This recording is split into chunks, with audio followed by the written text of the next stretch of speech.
Bonjour, bonsoir, chers fidèles de la télévision Renaissance, et bienvenue à ce journal de ce mercredi 18 septembre 2019, dont voici les principaux titres.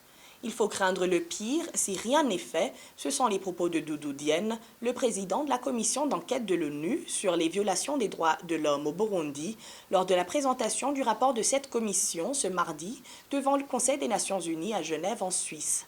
Quant aux organisations de défense des droits humains, elles demandent une prolongation du mandat de cette commission d'enquête. La Banque de la République du Burundi BRB procède à une réglementation d'échange des devises au Burundi. Dans ce journal, vous allez suivre la déclaration de ce mardi de Jean Chiza, le gouverneur de la BRB. Et à côté de chez nous, en République démocratique du Congo, le commandant du mouvement rebelle des FDLR, Sylvestre Mudachumura, a quitté ce monde. Il a été tué dans la province du Sud Kivu, dans la chefferie de Bgito, par des militaires congolais. Les détails de ce journal dans un instant. Page droits de l'homme pour démarrer ce journal. Dans la présentation du rapport de la commission d'enquête de l'ONU sur les violations des droits de l'homme au Burundi, Doudou Diène, président de cette commission, souligne que si rien n'est fait, le pire est imminent. Il tire la sonnette d'alarme pour le prochain rapatriement forcé des réfugiés burundais, selon le récent accord conclu entre le Burundi et la Tanzanie. Doudou Diène a exposé cette situation aujourd'hui à Genève devant le Conseil des Nations Unies sur les droits de l'homme. Nous pouvons confirmer que des violations graves des droits de l'homme ont continué depuis mai 2018, à savoir les exécutions extrajudiciaires, des disparitions, y compris des disparitions forcées, des arrestations et des détentions arbitraires, des actes de torture et des traitements cruels, inhumains et dégradants, ainsi que des violences sexuelles. Ces violations ont gardé une dimension essentiellement politique. De plus en plus, elles s'inscrivent dans le contexte de la préparation des élections de 2020. L'année prochaine sera donc une année cruciale pour le Burundi, avec les élections présidentielles et des députés, des sénateurs et des conseils communaux et collinaires. Nous avons, Monsieur le Président, constaté une évolution au niveau du profil des victimes des violations graves des droits de l'homme que nous avons documentées. Certes, elles ont continué à viser des personnes considérées comme des opposants au parti au pouvoir, le CNDD-FDD, au gouvernement ou au président de la République, mais la conception de qui est un opposant politique est devenue extrêmement large. En première ligne se trouvent des membres et des sympathisants supposés ou avérés des partis politiques d'opposition. Il est reconnu qu'une alerte précoce est en elle-même un élément de prévention et un appel à la vigilance du gouvernement du Burundi et de la communauté internationale qui doit suivre de près l'évolution de la situation au Burundi pendant la période à venir qui est particulièrement sensible. C'est pourquoi nous vous demandons le renouvellement du mandat de la Commission pour une année supplémentaire afin qu'il reste au moins un mécanisme international indépendant en mesure de poursuivre la surveillance de la situation des droits de l'homme dans le pays, notamment dans le cadre du processus électoral. Monsieur le Président, au vu de la persistance des violations des droits de l'homme au Burundi, notamment celles qui visent les réfugiés burundais rentrés dans leur pays, nous sommes préoccupés par l'accord récemment conclu entre la Tanzanie et le Burundi qui envisage le retour des demandeurs d'asile et réfugiés burundais, de gré ou de force, et si nécessaire, sans la coopération du Haut Commissariat des Nations Unies pour les réfugiés. Nous recommandons à tous les États d'accepter prima facie le statut de réfugié aux demandeurs d'asile burundais et de veiller au respect strict du principe de non-refoulement et de protection des réfugiés. Le Burundi, comme d'habitude, rejette par le revers de la main le contenu de ce rapport des experts onusiens sur le Burundi. Renova Taou, ambassadeur du Burundi à Genève, accuse ses commissaires de dépasser les limites de leur mandat. Selon lui, il s'agit d'intentions qui visent à perturber les élections prochaines que le régime Nkurunziza est en train de préparer. On le suit. Le Burundi voudrait publiquement rejeter ce rapport mensonger, diffamatoire et politiquement motivé. En effet, avoir un mandat des Nations Unies sur le Burundi ne donne pas droit à le dénigrer, l'insulter et diffamer son peuple et ses dirigeants. Le Burundi voudrait aussi en appeler à la conscience de la communauté internationale pour constater que ce mécanisme a été mal choisi et qu'il est plus que temps de songer à d'autres canaux de coopération positive et sereine, répondant aux aspirations du peuple burundais et aux principes de la solidarité humaine entre les États. Par ce rapport, le Burundi constate qu'il fait plutôt face à une conspiration politique qu'à une commission d'enquête des Nations Unies. D'aucuns se demandent comment une telle commission peut être une caisse de résonance de l'opposition politique burundaise jusqu'à dépasser la ligne rouge qui devrait être la marque même du professionnalisme d'un expert international onusien. Évidemment, comme le disait le chanteur Tiken Jah Fakoly, on a tout compris. Ce n'est pas la première fois que l'Afrique soit vendue par les siens. Dans son rapport, certains éléments rapportés par cette commission mettent en cause le caractère objectif et indépendant de certaines institutions onusiennes et jettent sur elles le discrédit professionnel. Face à cette machination illusoire et mercenaire, le Burundi voudrait informer qu'il ne va jamais céder à la provocation, ni se laisser distraire et intimider par des rapports intempestifs, biaisés et politiquement motivés dont le fondement est le plan échoué de 2015 qui a révélé les vrais détracteurs du Burundi. Le Burundi voudrait informer que son peuple reste debout, vigilant et déterminé à organiser les élections de 2020 sur ses propres fonds dans un climat de quiétude. Le rapport conclut qu'au Burundi, il y a persistance de violations graves des droits de l'homme et que la situation doit être suivie avec la plus grande vigilance par la communauté internationale. Cette irréaliste conclusion est hélas contredite par plusieurs acteurs internationaux avisés qui connaissent bien et visitent le Burundi. En témoignent les dernières conclusions de Mme Bintou Keïta, secrétaire générale adjointe des Nations Unies pour l'Afrique, après sa visite d'une semaine au Burundi début septembre 2019. Existe-t-il alors deux familles à vision différente des Nations Unies?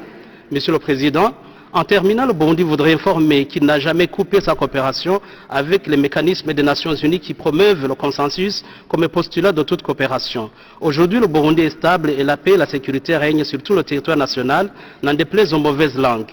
Les élections générales de 2020 se préparent déjà et tous les instruments nécessaires sont en place. La commission d'enquête des Nations Unies sur le Burundi devrait continuer son travail de documenter les violations des droits de l'homme, surtout dans cette période où ces violations risquent de monter en flèche à cause de l'intolérance politique des militants du CNDD-FDD. C'est la demande des associations de défense des droits de l'homme au Burundi qui étaient à Genève pour soutenir le rapport de ces experts. Suivez Pierre Claver Mbonima, il s'exprime au nom de ces associations. Son mandat devrait être renouvelé afin de lui permettre de poursuivre son important travail. Alors que ce conseil se réunit à Genève, au Burundi, les violations des droits civils, politiques, économiques, socio et culturels, y compris de possibles crimes contre l'humanité, se poursuivent en toute impunité. Les voix indépendantes et critiques, notamment les membres de la société civile, les défenseurs des droits humains et les journalistes sont particulièrement visés.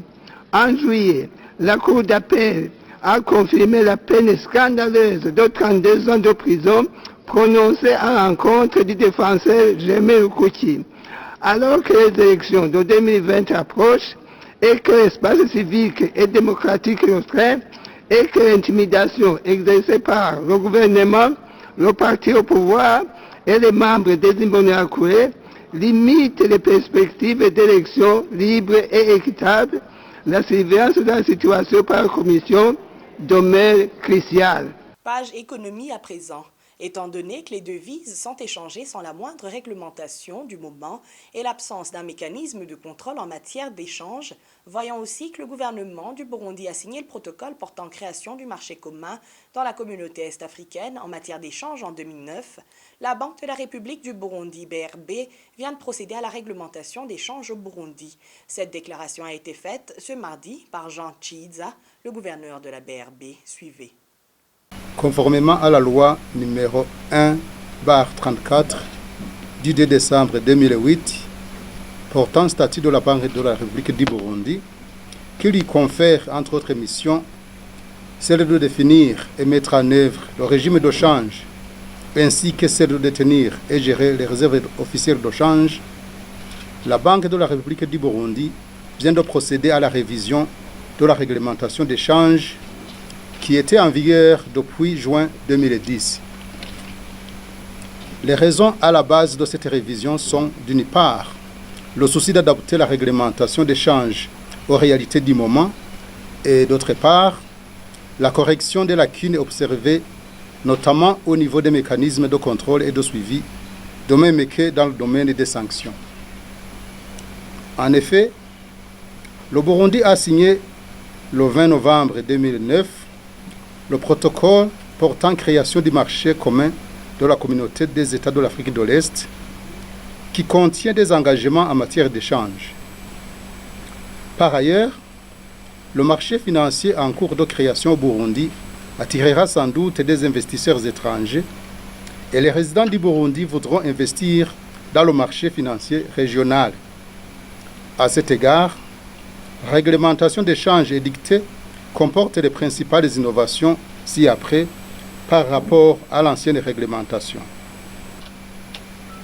La perte de la qualité de changeur agréé pour les hôtels avec possibilité d'accepter des paiements en devises pour les non-résidents. L'obligation pour les voyageurs de déclarer les sommes en devises détenues en cash au-delà de 10 000 $ américains ou l'équivalent en une autre devise et 200 000 francs burundais. Le change sans pièce justificative est revu à la baisse, revenant de 3 000 $ américains à 500 $ américains par jour et par opération, sans dépasser 3 000 $ américains par mois. Et en page éducation, le système de l'école fondamentale ECOFO a été un échec patent malgré les persévérances du régime de Bujumbura pour y rester. Constat du Forum pour le renforcement de la société civile burundaise FORSC. Dans son rapport du mois d'août, le FORSC fait référence au niveau de réussite de 13% au concours national et aux défis qui hantent l'enseignement. Suivez les explications d'Ernest Nkurunziza, secrétaire exécutif du Forum. Le système éducatif actuel a visiblement échoué. Il a complètement échoué et heureusement que même les autorités du ministère, à savoir le ministre, il a déjà constaté, il l'a avoué, il l'a rendu compte, il a reconnu que le système éducatif est aujourd'hui en échec. Il demandait au gouvernement de prendre les mesures qui s'imposent devant cette situation. Mais apparemment, on ne voit pas de solution par rapport à la question, par rapport aux défis qui hantent ce secteur. Parce que si aujourd'hui on entend par exemple le porte-parole du ministère déclarer que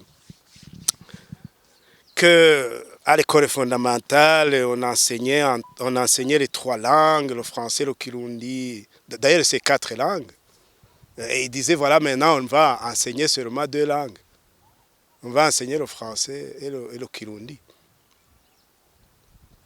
On se demande si c'est la réponse aux défis qui hantent ce secteur. Est-ce que réellement c'est une solution au problème? Puisque les problèmes sont connus. Les problèmes sont connus. Ce sont les programmes qui sont mal fichus. Ce sont l'absence, le manque d'enseignants qualifiés. Ce sont les effectifs pléthoriques des enfants. Ce sont le manque de matériel scolaire. C'est le manque de livres. C'est le manque de documents pédagogiques. C'est tous les problèmes du monde. Je crois que tous les acteurs, si le pouvoir voudrait bien résoudre les questions liées à l'éducation, il devrait mettre ensemble tous les acteurs de l'éducation. et demander, essayer de penser ensemble sur ce qu'il faut faire. Mais malheureusement, ce sont des tâtonnements, ce sont des mesures qui tombent du ciel. C'est de la cacophonie. Et en page santé, le manque de médicaments, les problèmes de finances et d'accès aux infrastructures adéquates, telles sont les principales difficultés éprouvées par la majeure partie de la population burundaise pour avoir un accès aux soins de santé. Cela ressort du sondage de la synergie des médias, Radio Inzamba, RPA et la Télé-Renaissance. 55% des participants jugent les soins de santé difficilement accessibles. Les détails de ce sondage avec Révérien Vadzikamwe. Les résultats de ce sondage sont synthétisés en quelques graphiques qui montrent le taux de participation par genre, la localisation des participants et les pourcentages d'appréciation de deux bords. Ces participants sont majoritairement des hommes qui sont à 88% et les femmes qui se retrouvent à 12%. Parmi ceux-là, 46% sont entre 18 et 35 ans, tandis que les 35 ans et 55 ans constituent 41%, 55 ans et plus sont à 12%, tandis que moins de 18 ans sont les moins nombreux à 1%. La plupart des participants sont encore au Burundi à 66%, ceux qui sont à l'étranger ne font que 34%.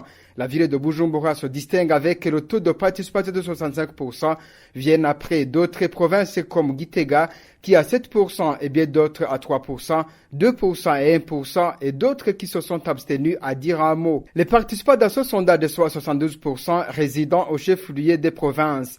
Sur la mention très bon du système sanitaire burundais, ils ont été à 2% à la mention bon. Ils ont été à 16%, pas bon à 45%, tandis que médiocre a eu 37%. 55% des participants affirment que les soins de santé au Burundi restent difficilement accessibles. Ils sont facilement accessibles à 36% des participants, tandis qu'une partie de 9% les jugent inaccessibles. 74% des participants ou les proches sont tombés malades dans les 6 derniers mois. Sur 26% sont restés intacts. 72% de ces derniers disent avoir eu beaucoup de difficultés dans le processus de se faire soigner. 28% disent n'avoir pas de difficultés.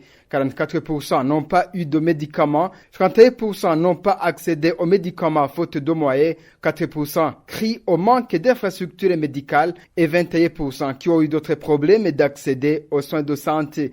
50% des participants utilisent la carte d'assurance maladie et 50% qui ne l'utilisent pas. Cette assurance est moins importante à 37% des usagers et 7% la trouvent pas utile. 21% la jugent utile, tandis que 28% seulement la trouvent très utile. 43% utilisent la carte mutuelle de la fonction publique contre 57% qui ne l'utilisent pas. Cette assurance est peu utile à 38%, pas utile du tout à 16%, elle est très utile à 18% et est utile à 28%. Ce sondage précède celui de la sécurité au Burundi, mais ils ont tous connu une faible participation. Les raisons sont simples, les gens ont peur de s'exprimer sur des questions sensibles, de peur de représailles de la part des agents des institutions de sécurité et de la justice ou de la milice Imbonerakure, selon les explications de ceux qui s'adressent à ces médias, Inzamba, RPA et Télé-Renaissance. Merci Révérien Vadzikamwe et hors de nos frontières pour clôturer notre journal. Le commandant du mouvement rebelle FDLR, Sylvestre Mudachomura, n'est plus de ce monde. Il a été tué ce mardi 17 septembre au Nord Kivu, dans la chefferie de Bwito, par les militaires congolais des forces armées de la République démocratique du Congo. Cet ancien haut gradé des ex-FARC était impliqué dans le génocide perpétré contre les Tutsis au Rwanda et un mandat d'arrêt international avait été émis contre lui depuis 2012 pour des crimes de guerre commis au nord et au sud Kivu. Détail avec Sabimana Bertille. Fin de cavale pour Sylvestre Mudachomura. Il a été tué dans la nuit du mardi 17 septembre 2019. Il a été neutralisé avec les lieutenants par les forces armées congolaises.